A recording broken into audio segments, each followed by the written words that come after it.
우리는 역사란 말을 자주 사용합니다. 역사란 것은 단순한 과거를 이야기하지 않습니다. 역사적인 어떤 사실에 구체적인 의미가 주어질 때에 그것이 역사가 되어지는 것입니다. 그리고 역사라는 것은 과거와의 끊임없는 대화의 시간입니다. 과거 역사를 통해서 오늘과 미래를 살피고 또 통찰한다는 것입니다. 역사상 가장 위대한 사람들의 공통점이 세 가지가 있어요. 그 첫 번째는 새 역사를 만들기 위한 간절한 열망을 가졌다는 것이죠. 곧 이것은 열망이 있는 사람들이 새 역사를 만든 것이에요.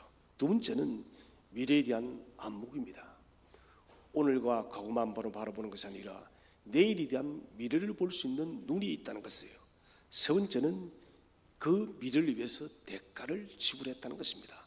아무리 큰 꿈이 있고 놀라운 통찰력이 있다 할지라도 그 미래를 이루어가기 위한 수고의 대가를 치르지 않으면 어떤 일도 이룰 수가 없다는 것입니다. 많은 사람들이 이런 미래를 개척해 나가기 위해서 고통의 대가를 지불하려고 하지 않습니다.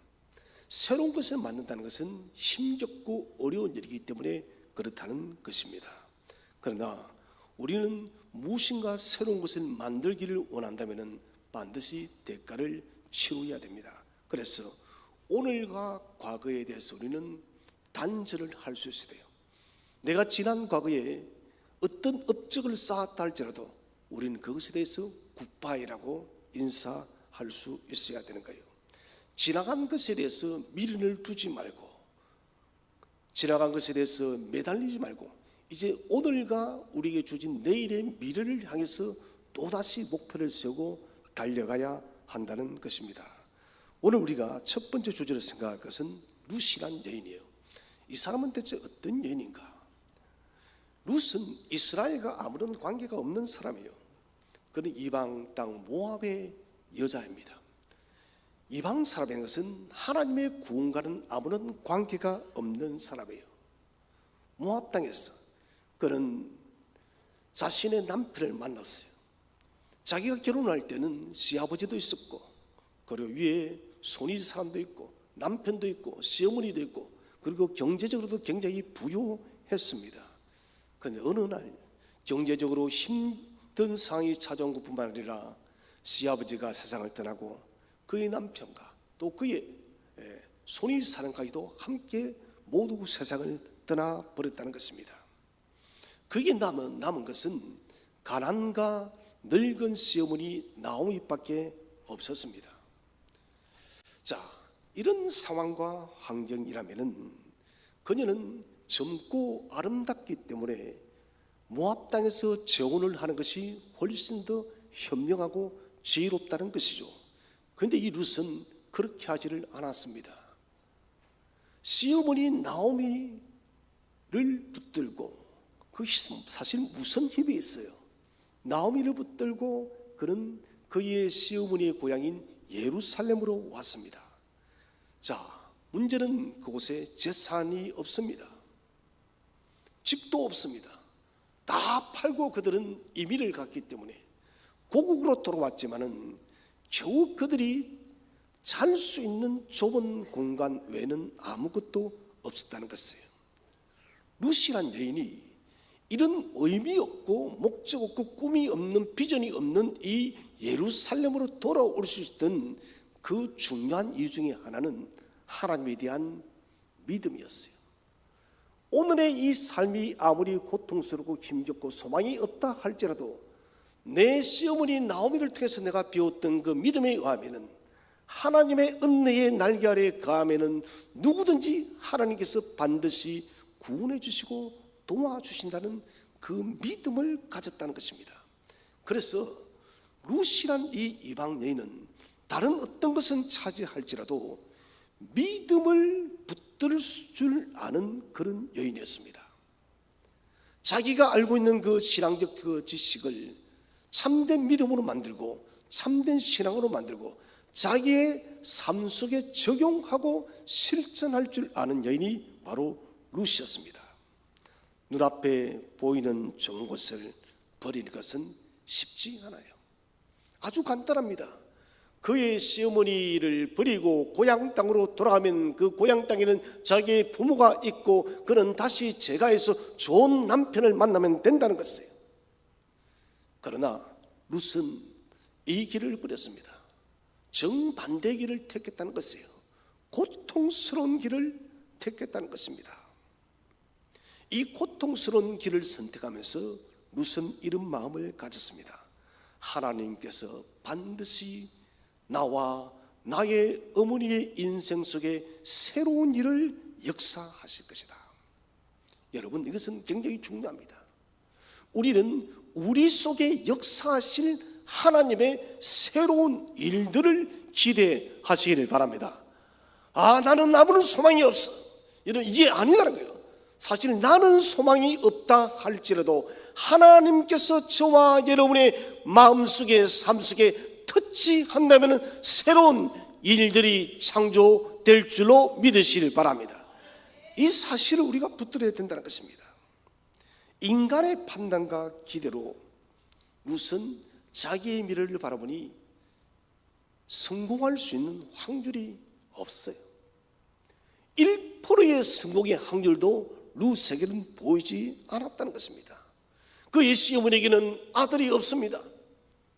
둘이 있던 아들 모두 다 죽어버렸습니다. 전통적으로 따져본다면 그의 시어머니가 아들을 낳아야만 룻이 그 아들과 함께 결혼할 수 있는데 그 시어머니도 과부예요. 그 늙은 과부에게 누가 시집으로 장가를 오겠습니까? 설사 아들을 낳았다 할지라도 그 어린 나이가 커서 언제 장성해서 룻과 함께 결혼을 할 수 있겠습니까? 그런 청상 과부로 살아야 됐습니다. 과부로 홀로 살면서 시어머니를 봉양하면서 살아야 됐다는 것이에요. 그런데 룻은 그런 보이는 환경에 그렇게 주목하지 않았습니다. 내게 보이는 것은 이 환경이 아니라는 것이에요. 나의 삶을 붙들고 있고 내 걸음걸음을 인도하시는 전능하신 하나님의 손만 바라보면 된다는 거예요. 전능하신 하나님의 손을 바라볼 수 있다면 반드시 그 하나님의 손길은 우리의 삶 속에 우리의 가정에 만져주시고 우리의 가정을 당신의 전능한 손으로 인도할 것이라는 확고한 믿음이 있었다는 것입니다. 그 믿음으로 룻은 달려갔다는 것입니다. 여러분, 그래서 룻은 어떤 여인인가? 저는 한마디로 이렇게 말하고 싶습니다. 믿음의 여인이다. 남들이 보지 못하는 새로운 세상을 볼 수 있는 믿음의 안목을 가진 탁월한 여인이 있다는 것입니다. 그 결과로 여러분 어떤 일이 벌어졌습니까? 룻의 자손을 통하여 다윗이 나오게 되고 다윗의 후손을 통해서 역사적 예수 그리스도가 탄생했다는 것이에요. 예수 그리스도의 탄생을 통하여서 결탄고 해결되지 않았던 죄의 문제가 해결되었고 우리에게는 위대한 생명구원의 역사가 만들어졌다는 것입니다. 그래서 저는 오늘 진군식 때 이런 말씀을 드리고 싶습니다.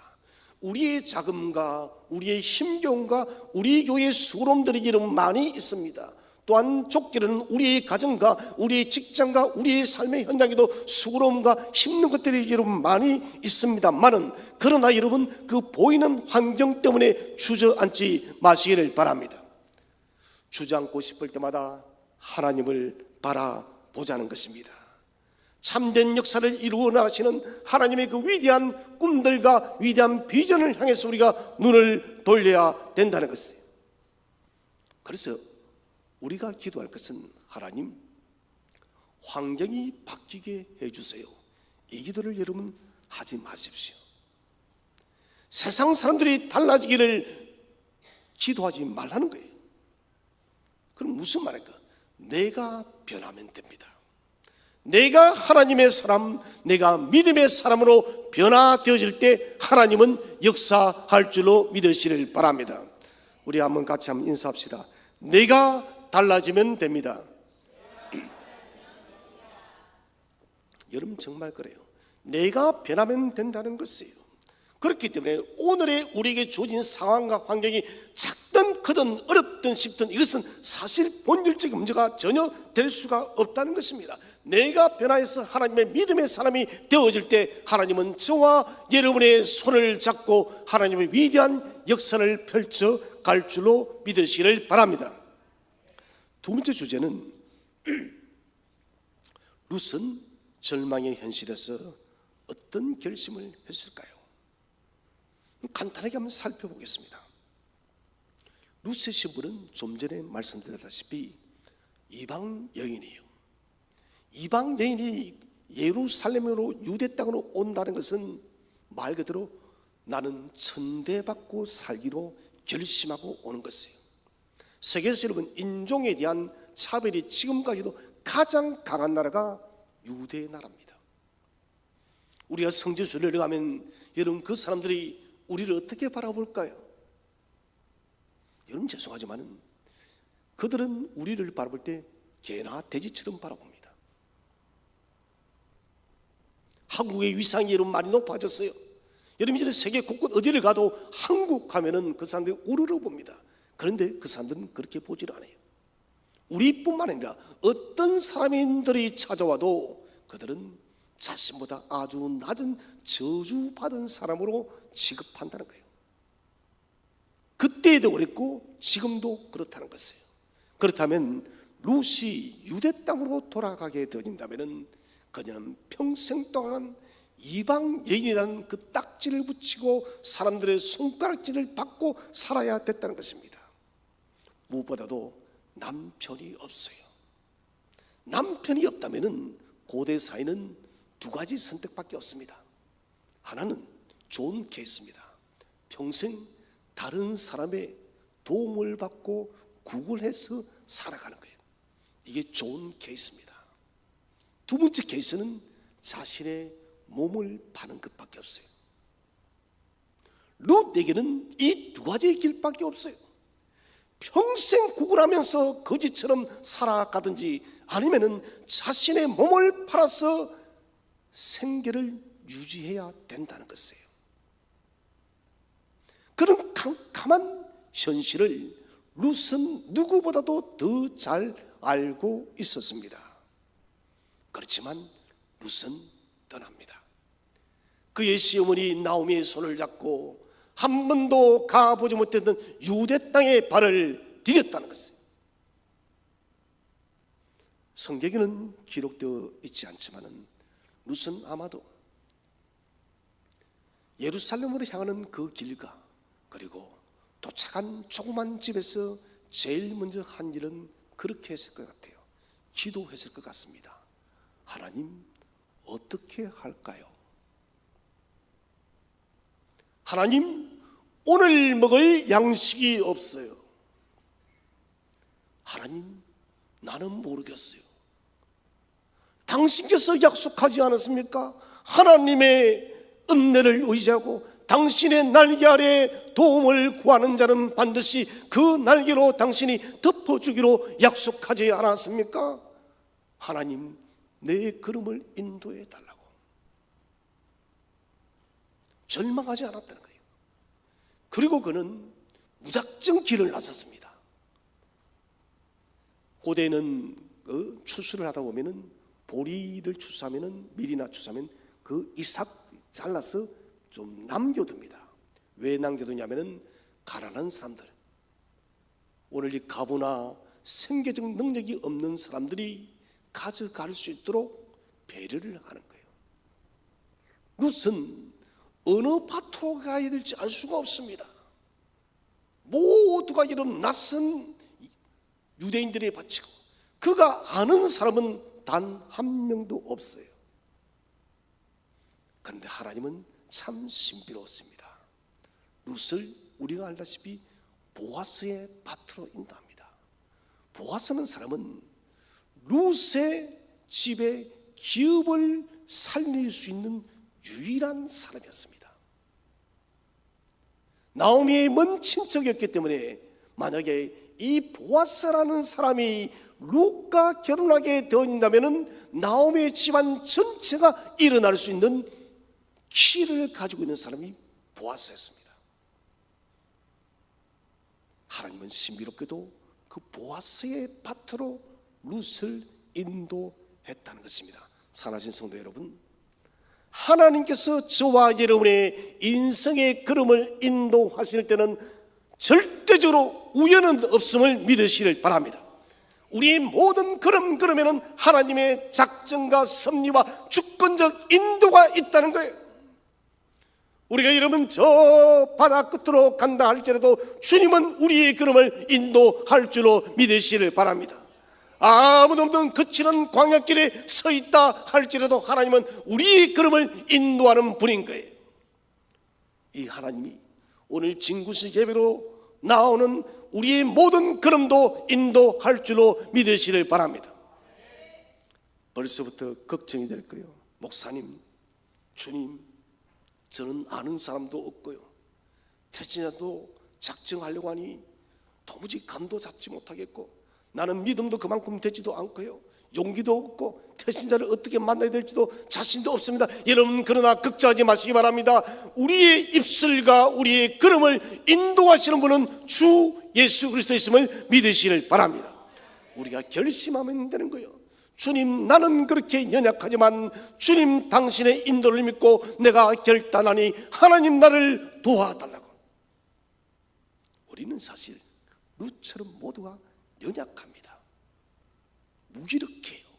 그렇지만 하나님이 함께 하실 때 가장 강력한 사람이 될 줄로 믿으시길 바랍니다. 자, 룻은 한 가지를 가지고 있었습니다. 그것은 믿음 안에서 살아가는 것이었어요. 그리고 믿음 안에서 살다 보니 그는 생각을 바꿀 수가 있었어요. 사람은요, 믿음이 찾아오게 되면 예수님이 우리 속에 거하는 거예요. 예수님이 우리 속에 거하게 되면 우리에게 생각을 하나님이 기뻐하는 방식으로, 창조적인 방식으로 바꿔주는 거예요. 전혀 생각지 못한 아이디어를 하나님은 떠오르게 한다는 거예요. 룻은 시어미로부터 들어 전해들은 하나님에 대한 신앙을 견고하게 붙들었습니다. 그래, 하나님은 당신을 경외하는 자는 망하게 하지 않아. 여러분 믿습니까? 하나님은 여러분, 하나님을 경외하는 자를 결코 망하게 하지 않습니다. 하나님의 은혜의 날개를 삼하고 당신의 품으로 나오는 사람을 하나님은 배척하지 않음을 믿으시기를 바랍니다. 그래서 룻은, 그래, 내가 이 믿음을 가졌다면 나의 생각만 바꾸면 된다는 거예요. 절망 대신에 소망을 가지자, 낙심 대신에 믿음의 희망을 가지자. 이것이 여러분 룻의 결심이었습니다. 사랑하신 여러분, 삶이 아무리 고단해도요, 모든 일이 꽉 막혀도 우리가 믿음 안에서 생각 하나만 바꿔도 모든 현실이 달라지는 거예요. 저는 오늘 우리 성도님들에게 촉구하고 싶습니다. 오늘 여러분 태신자에 대한 그런 생각의 전환을 넓히시기를 바랍니다. 나는 태신자를 품을 수가 없어, 나는 전도할 수가 없어, 이런 모든 마음을 지금 다 버리시기를 바랍니다. 나는 하지 못해도 주께서 내게 힘을 주시기 때문에 나는 능히 이 일을 할 수 있다는 그런 결심을 하시기를 바랍니다. 여러분, 결심하는 데는 돈이 들지 않아요. 생각을 바꾼 데는 그렇게 어려운 일이 있지 않습니다. 기도하고 생각을 바꾸고 결심할 때 바뀌는 거예요. 룻이 하나님을 붙든 것은 가치관이 완전히 바뀐 것이에요. 생각의 혁명이었습니다. 그전까지 룻은 금오스만이 전부였습니다. 금오스 신을 섬겼습니다. 태어나서 지금까지 그녀는 매일매일마다 금오스 신당에 가서 예배를 드리고 제사를 드리고 자신을 헌신했을 것입니다. 이제는 근데 그 금오스를 버렸다는 것입니다. 금오스를 버리고 여호와께로 나왔더니 여호와는 룻의 길을 열어주었던 거예요. 마찬가지입니다. 할 수 없다는 생각을 버리고 전능하신 능력의 주께로 나아갈 때 하나님은 우리에게 모든 생명 구원의 지혜를 줄 줄로 믿으시를 바랍니다. 세 번째 주제는 룻은 자신의 사고 전환을 어떻게 했는가. 자, 20년 넘게 금오서신을 섬겼어요. 그런데 짧은 시간 안에 그녀가 배웠던 하나님에 대한 믿음으로 전환한다는 것이 쉽지는 않습니다. 그러나 룻은 흡수력이 아주 좋았던 사람 같아요. 짧은 시집생활 동안 그의 시어머니를 통해서 배웠던 그 말씀을 그대로 흡수해서 20년이 넘었던 그 모습을 완전히 쫓아내어버렸던 것입니다. 시어머니가 1장 8절에서 말합니다. 너희는 각각 너희 어미의 집으로 돌아가라. 각각 남편의 집에서 평안함을 얻게 하시기를 원하노라. 이것은 여러분 나오미가 희망이 없다는 거예요. 이 며느리 둘을 데리고 고향으로 돌아가도 먹여 살릴 자신도 없고 이 두 며느리가 따라가면 평생 과부로 가야 되는 것입니다. 오르바는 모압 땅으로 돌아갔지만은 룻은 그렇게 하지 않습니다. 끝까지 어머니가 가는 곳에 나도 가겠고 어머니가 죽으시는 곳에 나도 죽겠으니 어머니 더 이상 나를 보고 고향 땅으로 돌아가라고 하지 말아주세요. 기어 물을 수 있는 사람도 없고 풀 한 폭이 나지 않는 사막과도 같은 그 시어머니의 고향입니다. 자, 무엇을 선택할 것인가? 우리는 보편적으로 세상의 평범한 가치를 붙듭니다. 간단해요, 여러분. 룻은 고향으로 돌아가면 돼요.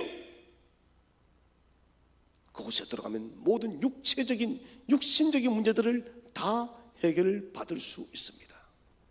그러나 룻은 보이지 않는 영적인 세계를 붙든 것이에요. 세상 사람들은 말합니다. 너희들이 예수 믿는 사람들이 그렇게 복음을 전하고 태신자를 작정하고 전도해서 무슨 유익이 있느냐고. 그들은 생명구원의 가치를 모르기 때문에 전도하는 그 시간에 돈을 버는 것이 훨씬 더 낫지 않느냐고. 전도하는 데 소비되는 그 물질을 너 자신을 위해 쓰는 것이 훨씬 좋지 않느냐고 그렇게 말들을 한다는 것입니다. 그러나 여러분, 그런 말들에 우리가 현혹되어서는 안 됩니다.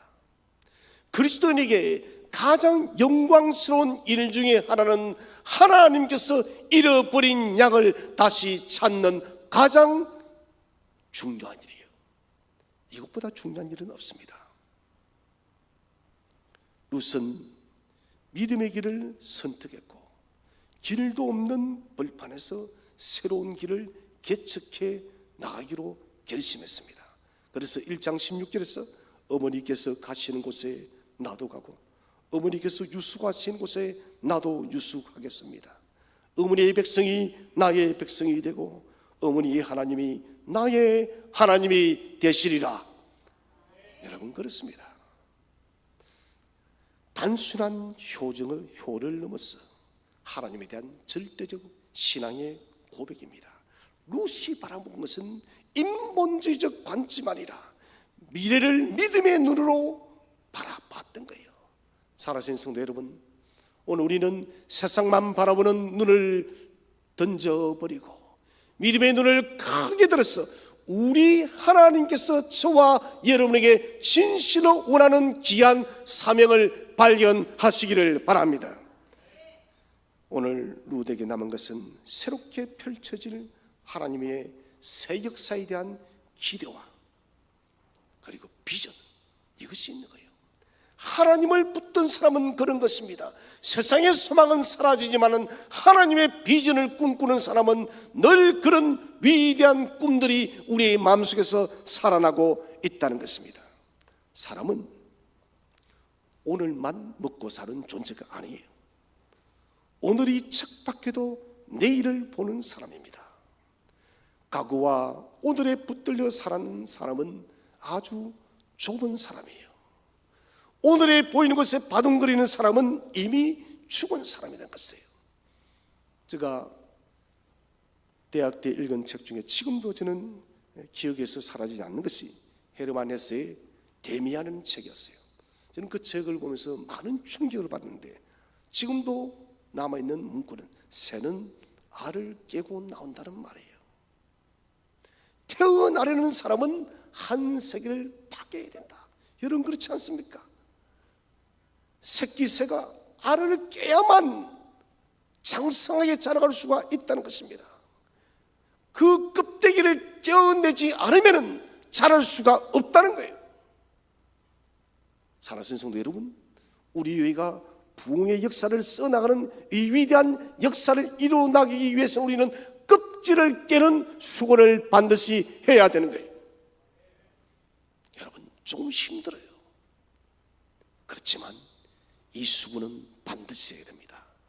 껍질을 깨야만 우리는 새로운 역사를 만날 수가 있다는 것입니다.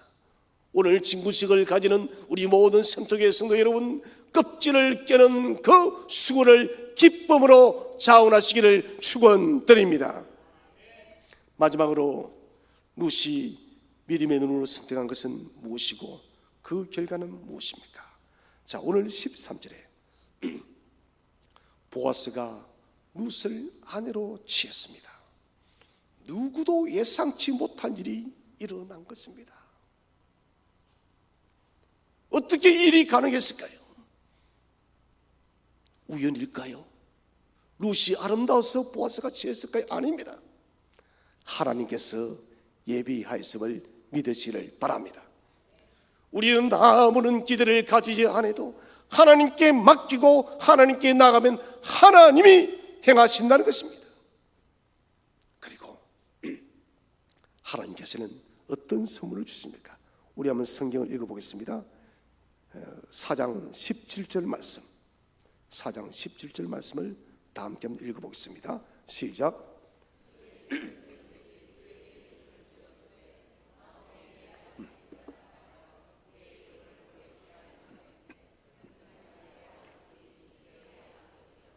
아멘. 오벳을 낳았어요. 오벳은 누구를 낳았습니까? 이새를 낳았습니다. 이새는 누구를 낳았습니까? 그리스도의 모형인 다윗을 낳았어요. 그러니 다윗의 할아버지가 룻과 보아스를 통해서 출생했다는 것입니다. 이방 여인이 예수 그리스도의 위대한 족보를 잇는 복된 여인이 되었다는 것입니다.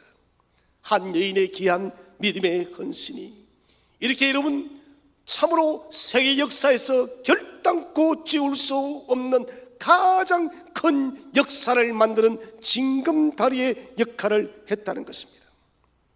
사랑하신 우리 sem터교회 성도 여러분, 새로운 역사를 여는 것, 부흥의 역사를 써나가는 것은 대가가 요구되어집니다. 오늘 룻이 자신의 좋은 것을 다 버리고 믿음의 좁은 길을 선택했던 것처럼 오늘 이 중고시를 통해서 믿음의 좁은 길을 선택하기를 주의 이름으로 축원드립니다. 이 좁은 길을 선택해요. 하나님은 오늘 이 십자가의 좁은 길을 걸어갈 한 사람을 찾고 있습니다. 룻같이 믿음의 눈으로 새 역사를 개척하며 부흥의 역사를 써나가는 하나님의 일꾼들을 찾고 있다는 것이에요. 우주선이 우주 공간을 향해서 발사되질 때 이 우주선이 다시 돌아오는 것보다 처음 발사할 때 에너지가 거의 80%가 든답니다. 돌아올 때는 20%의 힘만 있으면 돼요. 왜 그런가? 지구의 중력 때문에 그렇다는 것입니다. 마찬가지입니다. 우리는 중력을 떨쳐버려야 됩니다. 하나님의 부흥의 역사를 써나가려고 하는데 우리가 여러분 과거의 습관과 행동과 삶 속에 젖어 있다 보니 부흥의 도구가 되려고 하니 자꾸 지난 과거의 습관들이 우리를 붙들고 있다는 것입니다. 여러분, 힘이 들어도 지난 과거의 모든 잘못된 습관들을 지금 잘라내시기를 바랍니다. 단절을 시켜버리고 우리는 새롭게 출발해야 된다는 것입니다. 오늘 우리는 이 진군식 예배를 통해서 부흥을 써나가는 십자가의 좁은 길을 걸어가시기를 바랍니다. 주님께서 영광 중에 다시 오시는 그날까지 하나님의 부흥의 복된 도구가 되어서 하나님의 위대한 역사를 써나가는 우리 샘터교회 모든 성도들이 되시기를 주의 이름으로 축원드립니다. 기도하겠습니다.